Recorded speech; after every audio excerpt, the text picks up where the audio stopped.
Yes dear students, कैसे हैं आप?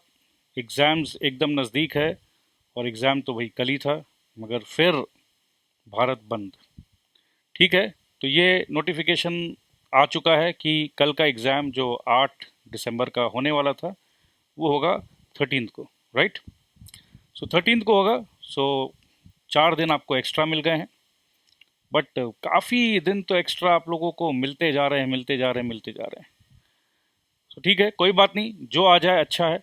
नाउ लेट्स डिस्कस कि एग्जामिनेशन हॉल में आपका मेंटल स्टेट कैसा होना चाहिए, जिससे आप एग्जामिनेशन 100% क्लियर करो। क्योंकि बहुत अच्छा प्रिपरेशन करने के बाद भी अगर एग्जामिनेशन हॉल में आप कुछ सिली मिस्टेक्स करते हो या आप अपने टेम्परमेंट को कूल नहीं रख पाते हो, तो कुछ ना कुछ बहुत बड़ा ब्लंडर या डिज़ास्टर आप करके आते हो। सो आइए डिस्कस करते हैं कि किस हिसाब से, किस अप्रोच से, किस मेंटल फ्रेम में आपको एग्जामिनेशन हॉल तक पहुंचना है। ये बहुत ज़रूरी बात है और मैं आपको ये बताना चाहता हूँ कि सबसे पहले तो आपको ये कॉन्फिडेंस रहना चाहिए कि आपने ICAI स्टडी मटेरियल का वर्ड बाय वर्ड पढ़ाई किया है। ये बहुत बड़ी बात है, क्योंकि शॉर्टकट आपने चूज़ नहीं किया है। अगर आपने शॉर्टकट चूज़ नहीं किया है, सो कॉन्सेप्ट आपके दिमाग में है, सिर्फ शांति मन में झांकना है अंदर में, आपके अंतर आत्मा से आवाज़ आएगी कि अरे इसका आंसर ये है। सो क्योंकि आपने डिटेल स्टडी की है, तो अगर आपको भरोसा करना है तो अपने बाजू वाले पर नहीं। कई बार ऐसा होता है, हम अपने आप को अंडर एस्टिमेट करते हैं और हमें ऐसा लगता है कि मेरे से ज़्यादा उसको पता होगा, जिसमें ना वो आपका बंधु है, ना वो आपको मित्र है, आप जानते भी नहीं हो उसका बैकग्राउंड क्या है। बट फिर भी कहीं ना कहीं कुछ बच्चों को ऐसा लगता है कि अगर मैं कंफ्यूज हूँ तो वो सामने वाले से पूछ लेता हूँ। हालांकि ये अनफेयर मीन्स है, मगर थोड़ा बहुत कभी कभी किसी बच्चे को मौका मिल जाता है। तो प्लीज़, अगर ऐसा मौका आए भी तो मैं रिक्वेस्ट करूँगा ऐसा मौका आपको नहीं लेना है। इसका मतलब ये है कि 3 घंटे का एग्जामिनेशन है, पूरा तैयारी आपका हो चुका है। अगर थोड़ा बहुत नहीं भी हुआ है तो भी आप मन से यही सोच के जाओगे कि जितना मेरे को आता है वही एग्जामिनेशन में आने वाला है। जो मैंने पढ़ा नहीं है, जो मेरे को आता नहीं है, वो एग्जामिनेशन में नहीं आने वाला है। अपने स्पिरिट्स को हमेशा हाई रखो, मेंटली चोक्ड नहीं होना है। और सबसे अच्छी बात यह है कि 100 में से 40 मार्क्स अगर आप ढूंढोगे ना, तो 40 नंबर तो इतना इजी क्वेश्चंस होता है कि कोई बच्चा भी, हो सकता है कि 11-12 के बच्चे भी बहुत आराम से कर पाए।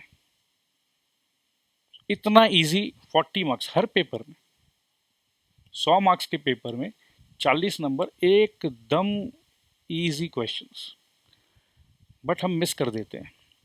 क्वेश्चन नंबर 1 देखा, थोड़ा सा कुछ ट्रिक था उसमें, नर्वस हो गए। तो नर्वस होने का नहीं है। तो पहला एम आपका ये होना चाहिए कि क्वेश्चन पेपर में वो 40 मार्क्स जो एकदम बच्चा वाला है, आपको उसी से स्टार्ट करना है। कोई दिक्कत नहीं है, कोई ज़रूरी नहीं है पेपर में क्वेश्चन नंबर 1, 2, 3 वैसे सीरियल वाइज चालू करना, कोई ज़रूरी नहीं है। कुछ ऐसे क्वेश्चंस होंगे जो बहुत बेसिक्स, और अकाउंटेंसी पेपर में ये ट्रेंड है कि इंस्टीट्यूट के स्टडी मॉड्यूल से थोड़ा सा नंबर्स, अगर मॉड्यूल में 2000 है तो आपका एग्जामिनेशन पेपर में 200 या 20,000, सेम टू सेम क्वेश्चंस, कम से कम 60 से 70 नंबर का क्वेश्चंस आता है। सो अगर आपने स्टडी मॉड्यूल को सॉल्व किया है तो ऐसे ही टेंशन होना नहीं चाहिए। सो अकाउंटेंसी पेपर में थ्योरेटिकल कॉन्सेप्ट्स 20 नंबर के आते हैं। मैंने आप सबसे रिक्वेस्ट किया था कि उसे बहुत ध्यान से आपको पढ़ना है, क्योंकि बहुत डिटेल में मैंने पढ़ाया है। और अगर वो थ्योरेटिकल कॉन्सेप्ट अगर आपने ठीक से पढ़ लिया है तो आप कभी भी कहीं फंस नहीं सकते हो। सो बहुत रिलैक्स होके पेपर देने का है। 40 नंबर एकदम इजी, उसे पहले आंसर करना है। पेपर मोटा मोटी आपको पूरा ही इजी मिलने वाला है, बट हर बच्चे को कहीं ना कहीं उसके स्ट्रेंथ के अनुसार 40 से 50 नंबर उसको लगेगा, हाँ अरे ये वही क्वेश्चन है जो मैं किया था, अरे अरे वाह मज़ा आ गया मज़ा आ गया। तो वो जो मज़ा आने वाली जो बातें हैं, पहले उनको ढूंढना है आपको। जैसे आपने 50 नंबर का पेपर जो एकदम आपका 100% मजबूती से तैयारी था, 50 नंबर कर लिया, रिलैक्स। क्योंकि आपको पता है कि 50 नंबर आपने एकदम 100% सही किया है, रिलैक्स होके करिए, कोई दिक्कत नहीं है। अगर 100 में से 10 नंबर अगर आपका पेपर इनकम्प्लीट भी रह जाता है, कोई दिक्कत नहीं है। बट 90 मार्क्स जो आपने किया है वो आपने 100% किया है। एग्जामिनर को लगेगा कि अरे वाह यार होनहार बच्चा, जितना किया 100% किया। मतलब एग्जामिनर को लगेगा ओ माय गॉड 90 में से मैं इसको 89 दे रहा हूँ। ये बच्चा अगर 100 मार्क्स का पेपर करता तो मैं खुशी खुशी से 100 में से 100 देता। उस तरीका से आपको एग्जामिनर को इम्प्रेस करना है। ये 10 नंबर छोड़ने का मैं क्यों बोल रहा हूँ, थोड़ा सा छोड़ो, कोई दिक्कत नहीं। बहुत टाइट से जब हम किसी भी चीज़ को पकड़ते हैं ना तो स्ट्रेस हो जाता है। रिलैक्स। तो आप पहले से ही 10 नंबर, 15 नंबर, 20 नंबर नहीं आता है, डिफ़िकल्ट लग रहा है, पूरा का पूरा कंसंट्रेशन उस 10 नंबर, 15 नंबर, 20 नंबर में नहीं करना है। 20 नंबर जा रहा है तो जाने दो। वो जो 80 नंबर है ना, 80 मार्क्स, जो आना चाहता है, आपके गोद में बैठना चाहता है, उसका स्वागत और सत्कार करो। तो मैक्सिमम बच्चे वो 15 नंबर, 10 नंबर, 5 नंबर, 5 नंबर का एक क्वेश्चन नहीं आता है और आप नर्वस हो गए, इस कदर नर्वस हो गए कि बाकी इजी क्वेश्चंस को भी आप सही तरीका से अटेम्प्ट नहीं कर पाए। तो मैक्सिमम बच्चे जो बहुत ज़्यादा तैयारी करते हैं वो बहुत हाई एक्सपेक्टेशन के साथ एग्जामिनेशन में जाते हैं। हो सकता है उनका एक्सपेक्टेशन नहीं होता, उनके पेरेंट्स का होता है, उनके फ्रेंड्स का होता है, उनके टीचर्स का होता है। वो इतना ज़्यादा एक्सपेक्टेशन का बोझ में एग्ज़ाम हॉल में घुसते हैं, वो एकदम भी सही नहीं है। देखो दोस्त, सचिन तेंदुलकर भी कभी कभी फर्स्ट बॉल पे आउट हो जाते हैं, ठीक है, कोई दिक्कत नहीं है। मगर यहाँ 100 मार्क्स का पेपर है, मैं तो आपको बोल ही रहा हूँ, 10 नंबर, 15 नंबर, 20 नंबर, अरे भाई 25 नंबर, अरे भाई 30 नंबर, तो भी 70 नंबर है आपके पास। वो 70 नंबर को ऐसे करो कि एग्जामिनर आपको 60 नंबर दे ही दे। ये एटीट्यूड रहना चाहिए। और धीरे धीरे धीरे धीरे जिसका बहुत ज़्यादा अच्छा प्रैक्टिस है वो आराम से 80, 90, 95, 100 मार्क्स का पेपर भी करके आएगा। बट हर बच्चा तो 100 मार्क्स का पेपर शायद सही तरीका से नहीं कर पाए, कोई बात नहीं है। पास मार्क्स तो सिर्फ 50 है मेरे दोस्त। अगर आप स्लो एंड स्टडी टारगेट लेके चलो कि भाई पहले मेरे को 50 नंबर अच्छे से करना है, बाकी 50 नंबर अगर ख़राब से भी हो रहा है तो उसमें अगर मेरे को 15-20 नंबर भी मिले और ये 50 नंबर बहुत अच्छे से हो जाए जिसमें मेरे को कम से कम 40 से 45 मिले, तो दोस्त आपको पास होने से तो कोई नहीं रोक सकता है। सो मंत्र नंबर 1 ये है, एकदम रिलैक्स, कोई टेंशन नहीं है। आप दानवीर बनकर जाओ, लेने मत जाओ। 100 में से 100 नंबर लेना है, लेने का नहीं है, चल मैं देने आया हूँ। तो क्या देना है, एक तो 10-15 नंबर दे दो, उससे क्या रिलैक्स रहोगे, और अपना बेस्ट देने का है। एग्जामिनर का काम है, पेपर सेटर का काम है, सब ने अपना अपना काम कर दिया जी, आपको अपना काम करना है। और आपका काम क्या है, बड़े शांति से क्वेश्चन को पढ़ना है, बिना कोई बायस के। क्वेश्चन इंग्लिश में है, क्वेश्चन को इंटरप्रेट करना है। क्वेश्चन को, एक लाइन क्वेश्चन पढ़ा, उसी को इंटरप्रेट करना है। अपने दिमाग में से कुछ बायसनेस, ओ ये तो ये पूछ रहा होगा, सेकंड लाइन आप पहले से इंटरप्रेट कर लिया, ओ अच्छा अच्छा इसका मतलब ये है, अच्छा प्रॉफिट ऐसे निकालना है, या सीपी एसपी, कुछ कुछ होता है ना, बच्चे अपने आप ही ओहो over confidence. No no no no no no, क्योंकि एग्जामिनर चाहे तो थोड़ा सा ट्विस्ट एंड टर्न कर सकते हैं। थोड़ा सा ट्विस्ट किया, और आपने आंसर गलत कर दिया। तो ये ट्रैप है, इस ट्रैप पे आपको नहीं फंसना है। सो कुल मिला के सर पहले क्या करूं, सर पहले क्या मैं शॉर्ट नोट्स आंसर करूं, सर पहले मैं क्या करूं, हर बच्चों का ये एक क्वेश्चन रहता है। तो इस पे मेरा एक सिंपल सा जवाब है, भाई मैं तो बहुत लोगों को जानता हूँ जो पापड़ से खाना स्टार्ट करते हैं। बहुत लोग बोलते हैं पापड़ तो लास्ट में खाना चाहिए। बहुत लोग हैं जो मिठाई से स्टार्ट करते हैं और बहुत लोग बोलते हैं अरे पागल है, मीठा तो लास्ट में खाना चाहिए। सो दोस्त, कहाँ से शुरू करना है? जो आपका फेवरेट है वहीं से स्टार्ट करिए, जो आपको अच्छे से आता है वहीं से स्टार्ट करिए। कोई फिक्स्ड फॉर्मूला नहीं है। हमारे भारत देश में ये फ्लेक्सिबिलिटी रखी गई है।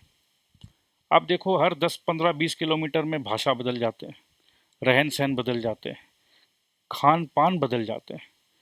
ये ऐसा देश है हमारा जहाँ हर इंसान का स्वतंत्रता को, चॉइस को बहुत मान सम्मान दिया गया है। सो उसी प्रकार से आप अपने आप को एक्सेप्ट करिए। जैसे आप हो आप अपने आप को एक्सेप्ट करिए। आपने बहुत मेहनत किया है, अब आपको शांति से जाकर एग्जामिनेशन हॉल में बैठना है, किसी से झगड़ा नहीं करना है। जब आप एग्जामिनेशन देने जा रहे हो थोड़ा सा समय हाथ में लेकर चलिए। आपको आधा घंटा 45 मिनट पहले पहुंचना है। एनवायरनमेंट, एक नया एनवायरनमेंट सिंक इन होने में टाइम लगता है। किस चेयर पे आपको बैठना है, किस टेबल पे बैठना है, अगर वो मौका मिले तो वहाँ जाके देख लो। कई बार ऐसा होता है टेबल हिल रहा है, वो सब चीज़ों को सेट कर लो, क्योंकि आप लिख रहे हो टेबल हिल रहा है, आपका कंसंट्रेशन डिस्टर्ब होगा। ठीक है। सो छोटी छोटी बातों को ध्यान में रखो और बहुत ज़्यादा पजल होने की दरकार नहीं है। सो अकाउंटेंसी 8 तारीख की जगह 13 तारीख को हो रहा है, कोई टेंशन नहीं है। नेक्स्ट पेपर आता है अपना लॉ एंड बीसीआर। दोस्त 60 मार्क्स का लॉ होता है, 40 मार्क्स का बीसीआर होता है। मैक्सिमम स्टूडेंट्स लॉ में ही उलझ के रह जाते हैं, बीसीआर तक ठीक तरीके से नहीं पहुंचते। दोस्त बीसीआर 40 मार्क्स का है। मेरा ये सजेशन रहेगा कि बीसीआर से स्टार्ट करो पेपर को, बीसीआर से स्टार्ट करो। ये मेरा सजेशन है। अगेन, जैसे किसी को मीठा से स्टार्ट करना है, किसी को नमकीन से, जैसे जिसको भाए, बट मेरा एक पर्सनल सजेशन है बीसीआर से स्टार्ट करो। 40 मार्क्स बहुत इजी होते हैं। 40 में से हर बच्चे को कम से कम 30-35 मिल सकता है अगर उसने सही थोड़ा सा भी प्रैक्टिस किया हो तो। बट मैक्सिमम बच्चे बीसीआर को इग्नोर करते हैं, पूरा का पूरा एनर्जी लॉ में लगाते हैं। भाई लॉ में 100 में से 100% भी लिया होगे तो 60 ही आना है, तो 40 नंबर को क्यों भूल रहे हो? तो ये थोड़ा सा गलती आप लोग करते हो, ये गलती नहीं करने का है। नेक्स्ट अगर हम बात करें मैथमेटिक्स का, तो लॉजिकल रीजनिंग 20 नंबर एकदम इजी। स्टैटिस्टिक्स बहुत ज़्यादा इजी है क्योंकि थ्योरेटिकल क्वेश्चंस बहुत आते हैं, और हमने तो बहुत हद तक थ्योरेटिकल क्वेश्चंस का वर्ड बाय वर्ड इंस्टीट्यूट के मॉड्यूल को डिस्कस किया है, क्योंकि वन वर्ड में बहुत ज़्यादा प्रैक्टिकल नहीं बन सकता है। और 40 नंबर का आपका मैथमेटिक्स पोर्शन है, उसमें कुछ बच्चों को कुछ कुछ टॉपिक्स नहीं आती है एकदम अच्छे से, तो मैं आपको बोल रहा हूँ कि आप आराम से 5 नंबर 10 नंबर को छोड़ दो, कोई दिक्कत नहीं है। बट 80 मार्क्स का भी अगर आपने अच्छे से तैयारी किया है तो 70 मार्क्स आराम से आ सकता है।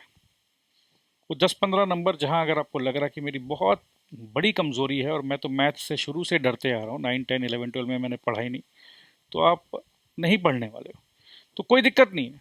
मैं ये इसलिए बोल रहा हूँ कि चलो 5-10 नंबर अगर जा रहा है तो जाने दो, खुशी खुशी जाने दो। अब ये सोचो कि वो आपका रोग है, रोग बीमारी है।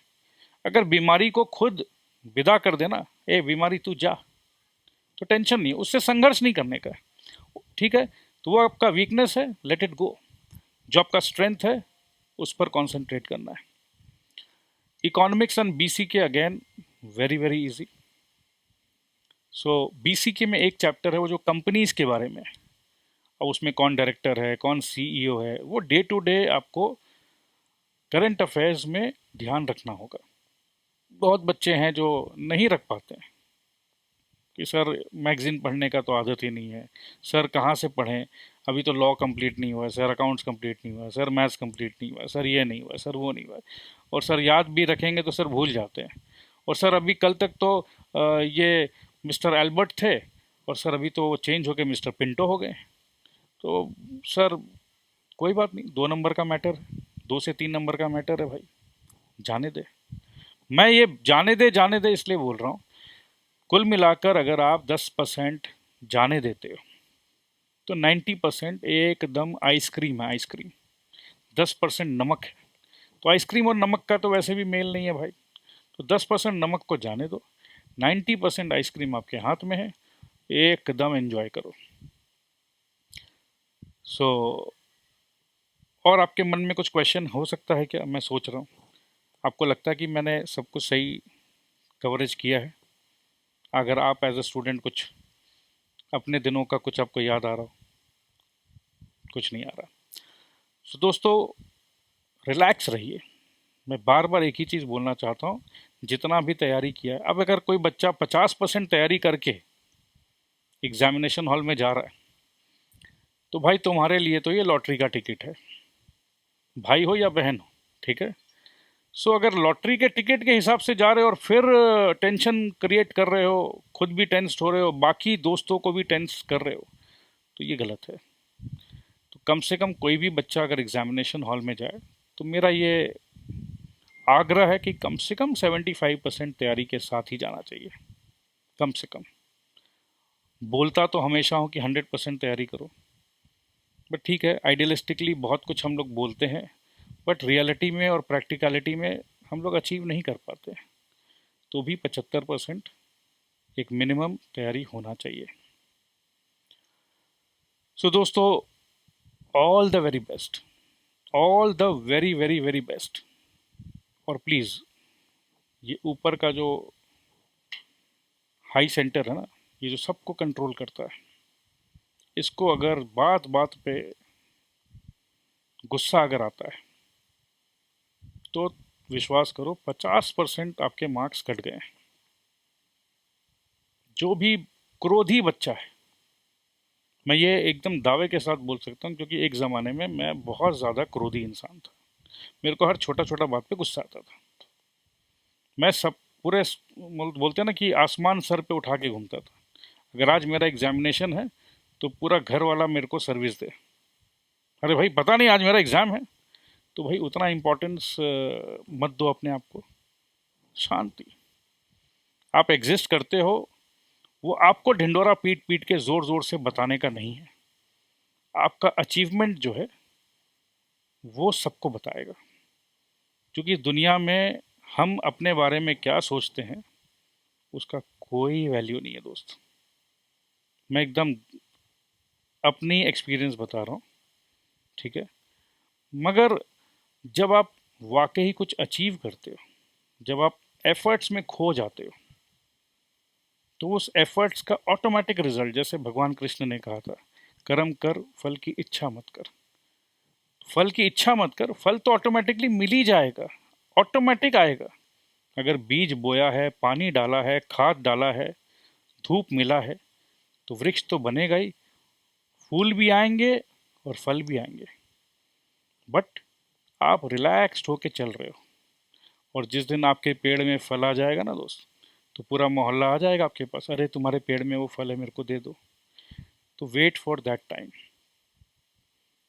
एक और बात बोल सकते हैं, अगर आप गुड़ बनोगे तो चींटी अपने आप आ जाएगी, ठीक है। सो मिठास दिमाग में, दिल में रखो, रिलैक्स होना सीखो, और आराम से एग्जामिनेशन पे जाओ। और एग्जामिनेशन डरने का चीज़ नहीं है, कि डर जो है ना, ये हमें वो सोचने पर मजबूर कर देता है जो रियलिटी है ही नहीं। तो डरने का बिल्कुल भी नहीं, रिलैक्स होके जाओ, आत्मविश्वास के साथ जाओ। सो दोस्तों, all the very best, I love you, bye bye.